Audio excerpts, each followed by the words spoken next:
My name is Daniel Aaron Paul. I'm from Gladstone, Michigan, and I am a member of the Self Advocates of Michigan Board. We host community conversations to talk about different issues relating to the developmental disability community. You talk about self-advocacy, being able to reach out as far as employment, but also to reach out to advocate for themselves if there's something wrong going on. What we've tried to do is match up people's strengths to the areas of interest, and that's something very early on Daniel expressed, was that he wanted to make sure that when policy is developed or advocacy positions are taken within SAM, that he wants to make sure that that voice of the Upper Peninsula is part of our discussion. Especially a big issue up here is expanding Medicaid coverage for dental care, because there's a lot of people that would benefit to have coverage here in Delta County rather than go over to Menominee County and Powers or all the way up to Marquette like I do.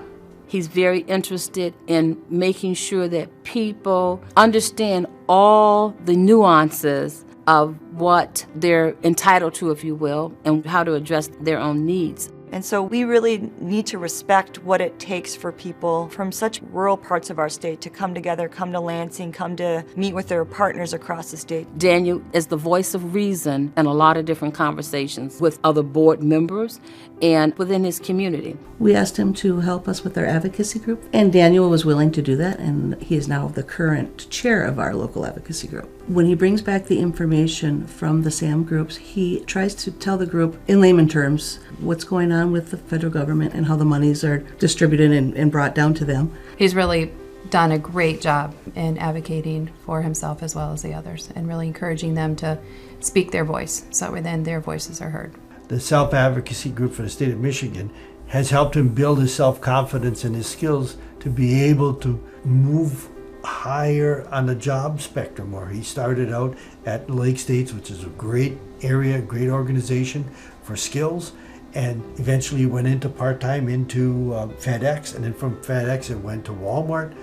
Daniel is the happiest person that we have in the building. He is very genuine. He loves his job every day. He makes sure to express that to the customers and to his fellow associates. And Daniel goes out of his way to let everybody know that he's here to help them. So he's an amazing person. I straighten shelves in the infant section. It's a good place to work for, a good company to work for, very well run. You know, they're very accommodating of my disability, and that's what I look for in a company. He gives a lot of himself to volunteering and helping other organizations, etc.